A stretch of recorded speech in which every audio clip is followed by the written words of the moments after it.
Ikaw ba ay nasa 20s, 30s, 40s, 50s o 60s? Alamin kung paano makaipon ng pera. Kamusta kaibigan? Ikaw ba ay nasa 20s pa lang at feeling mo walang pera? O nasa 30s ka na, may pamilya na, pero parang laging kulang? Nasa 40s ka na at nagsisimula kang matakot sa retirement? O nasa 50s o 60s ka na at naiisip mo, saan ba ako magsisimula? Huwag kang mag-alala, hindi pa huli ang lahat. Sa video na ito, tatalakayin natin ang praktikal na paraan kung paano makaipon ng pera depende sa edad mo. Kahit simula zero ka pa, may paraan. Kung bago ka sa channel, i-like at subscribe na para sa marami pang financial tips. Tara, simulan na natin. Una sa lahat, tandaan ito sa lahat ng edad. Gumawa ng budget. Gamitin ang 50-30-20 rule. 50% sa needs, pagkain, upa, bills. 30% sa wants, 20% sa savings at utang. Bayaran muna ang utang na may mataas na interest.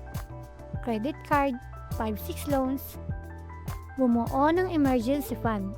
Target, 3 to 6 months na gastusin mo. Ilagay sa high interest savings or digital banks. Automate ang pag-iipon. Araw ng sweldo, agad ilipat sa savings account. Mag-invest ng maaga, kahit maliit, gamit ang compound interest. Sa Pilipinas, maganda ang Pag-ibig MP2. Tax-free dividends 5 to 7%. SSS sa pera at low-cost index funds o mutual funds. Nasa 20s, foundation stage yan. Kung nasa 20s ka, ito ang pinakamagandang panahon. May oras ka pa para magkamali at matuto. Simula ng pag-iipon kahit 500 to 1,000 pesos buwan-buwan. Iwasan lang lifestyle inflation. Huwag mong gastusin lahat kapag tumaas ang sweldo. Bumuo ng skills para tumaas ang kita. Side hustle, freelancing, upskill. Simulan ng retirement fund. Mag-contribute sa SSS at Pag-ibig. Buksan ang MP2 kahit maliit. Goal, sa dulo ng 20s, may emergency fund ka na at nagsisimula ng mag-invest. Example, kung mag-iipon ka ng 2,000 buwan-buwan sa 7% return mula 25 years old, maaaring maging milyon-milyon yan pag 65 years old mo dahil sa compounding.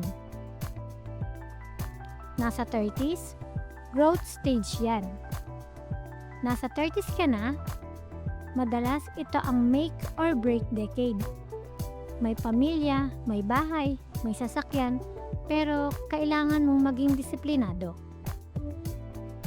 Dagdagan ang savings rate hanggang 20 to 30% ng kita. Bayaran ng utang, lalo na sa housing or car loan, habang tumataas ang sweldo. Mag-invest ng mas aktibo sa Pag-ibig MP2, pera o stocks, mutual funds. Bumuo ng insurance, health plus life, para protektahan ng pamilya. Side income, negosyo, rental or online business.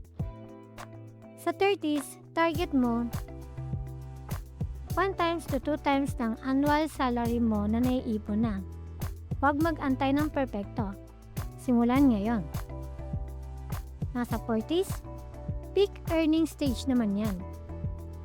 Kung nasa 40s ka na, ito ang peak earning years mo karaniwan.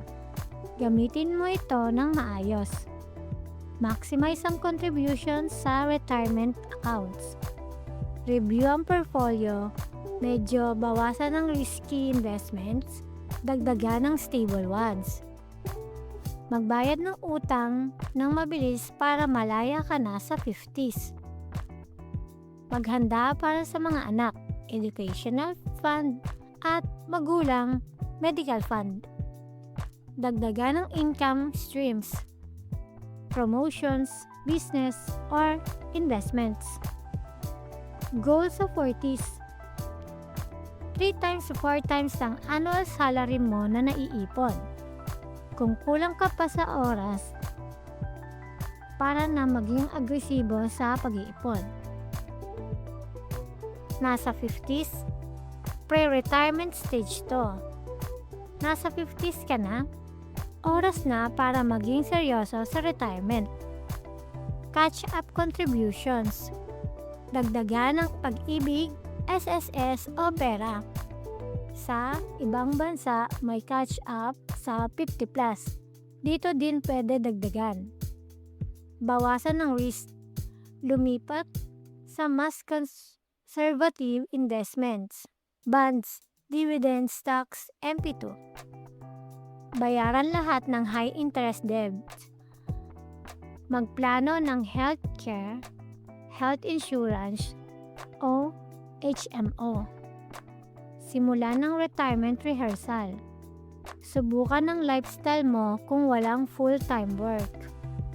Target 6 times to 8 times ng annual salary mo sa savings investments.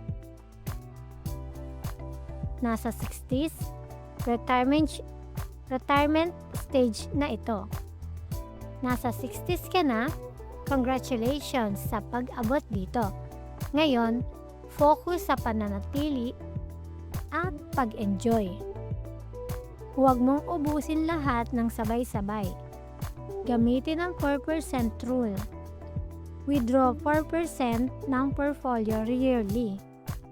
Maximize ang SSS-GIS pension plus pag-ibig. Magkaroon ng passive income, rental property, dividends, or part-time work. Protection na ng pera laban sa inflation. May konting growth investments pa rin.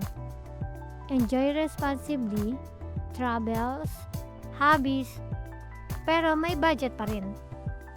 Kahit late starter ka, marami pa rin paraan para mahapahaba ang pera mo. Alam mo ba, hindi sa edad nakasalalay ang tagumpay sa pera, kundi sa disiplina at consistency. Kahit nasa alinmang edad ka, ang importante, simulan ngayon. Kahit 500 pesos lang. Kahit maliit ang hakbang, basta tuloy-tuloy. Ano ang edad mo ngayon? At ano ang unang hakbang ang gagawin mo? I-comment na sa baba.